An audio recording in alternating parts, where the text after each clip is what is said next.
So ito na tayo mga busing. Yan. Sa ating ika-23 days ng ating mangga. So itong i-sprayhan natin ngayon ay pinakita ko ito noong 19 days siya. Nag-spray kami dito. So ngayon 23 days na siya at pabaunan na natin. Yan ang kanyang itsura. Kanyang 23 days. Yan. Hindi pa naman lahat nakabuka yung bulaklak niya. Ayan o. Yan. Yung iba medyo may mga nakabuka na bulaklak. Pero yung iba hindi pa naman o. Yan. May mga naka-open at may mga wala pa.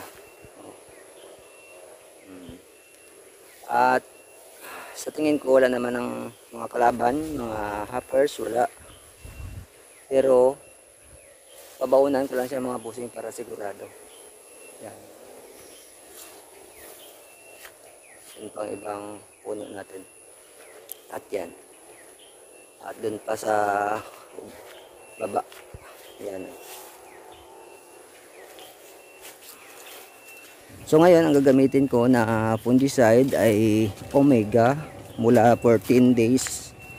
Nag-spray ako 14 days at saka 19 days at ngayon 23 days gagamitin ko Omega pa rin na fungicide. So first time kong gagamitin itong Omega fungicide mga busing. Kasi kadalasan kong ginagamit ay Orteva. So paalala lang pala mga busing, ang lahat na makikita nyo na mga gamot, mga fungicide, insecticide at mga foliar fertilizer ay wala pong kinalaman sa aking pagbablog. Wala silang sponsor sa atin. Ito ay pinapakita ko lang para may share ko din sa inyo kung ano ang gagamitin ko ngayon sa aking pag-i-spray ngayong 23 days. Yan. Ang iba naka-open at ang iba wala pa. Yan. So, kunti ka lang ang nakikita kong mga pollinators dito. So, siguro mula 25, marami-rami na ang mga pollinators natin. Yan, ang ganda ng takbo ng bulaklak natin. So, maganda rin ang ginamit kong noong 19 days siya. Kasi nakikita ko talaga ngayon na halos wala akong napansin na mga kalaban, na mga hoppers dito. So ang klima dito mga busing ay sa araw malamig, sa araw mainit, tapos sa gabi malamig. Tapos sa madaling araw yung mga dahon natin, itong mga dahon ng mangga natin ay medyo basa. So yan, balantayan natin yan mga busing. Babantayan natin yan, baka atakihin tayo ng fungus. Yan. So titingnan natin kung anong magiging epekto ng fungicide na gagamitin natin ngayon. At kung maganda ay pagpatuloy natin mga busing. Okay, sige, maghahalo ako ang aking gagamitin ngayon. Ito mga busing ang gagamitin natin. Ang una kong ilagay ang ating fungicide. Yan. Ilagay ko dito mga 60 ml lang.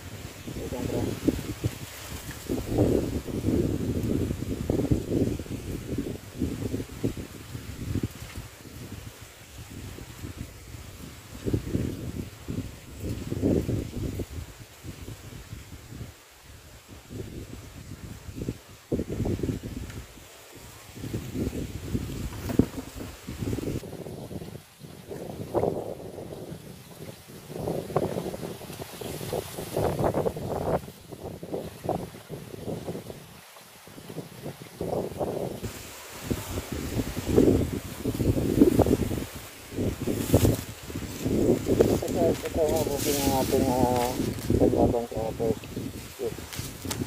So gagawin ko, hatiin ko lang kasi konti naman ang mga first na nakikita ko.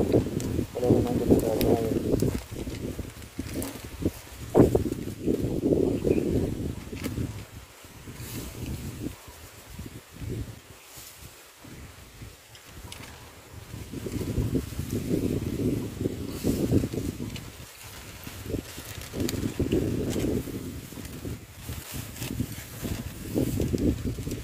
ating kartap hydrochloride. Okay.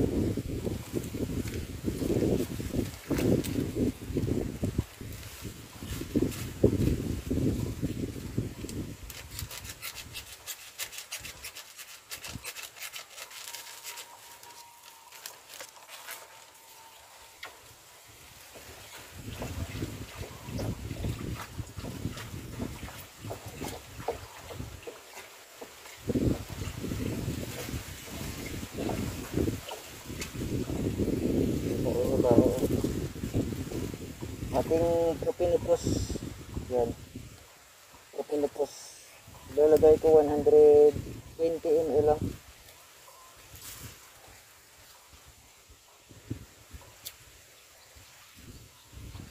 Isang mabaho kong kag.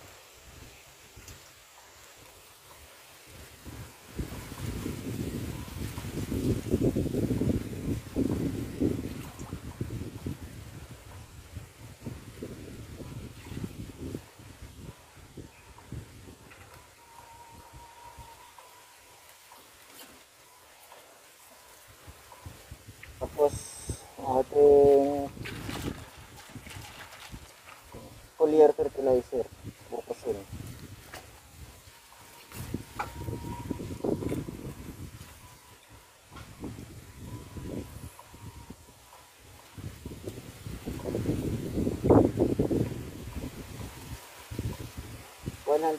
ml.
So ito na mga busing, tapos na namon spray. So hintay na lang kami ng mga 1 linggo. Kung depende naman sa kanyang sitwasyon, kung mabuti naman, hindi na lang namin muna pag-sprayan after 1 week. Pero kanina mga busing, pagkatapos ng spray ko, marami na akong nakikita mga uod dito. So ngayon may mga ilan-ilan na ako na nakikita ng mga pollinators dito. So bali hindi sila namatay sa ginamit nating mga lason. O ito mga busing, oh. Yan, oh. Ito. O diba? Uod dyan. O. Yan. Uod dyan mga busing, oh. Yan. So kung hindi tayo naka-spray, maminsala ito sa ating bulaklak, oh. Diba? Yan. Oh. Marami tayong namatay na mga uod. Oh, ito pa, oh. Ito maliit. Ito, 2 piraso. Ayan, hindi makita mo masyado sa camera. Ayan, maliit. Ayan. Oh. Marami tayong namamatay ng mga uod, oh. Ito pa. Saan? Hindi makita sa camera kasi liit. Yan. Yan. O, ayan. So, yan ang maganda kapag makapagpabaon tayo. Kasi, ngayong panahon, napakaraming uod ngayon mga busing. So, at wala tayong nakikita ng mga kalaban ng mga hoppers ngayon. Kasi namatay na sila noong 19 days pa lang. Ang kalaban naman natin ngayon ay mga uod. Yan. So sana maging maganda ang resulta nito sa ginawa natin. So ito pang iba. Puntaan natin. Tapos na natin ito yan lahat.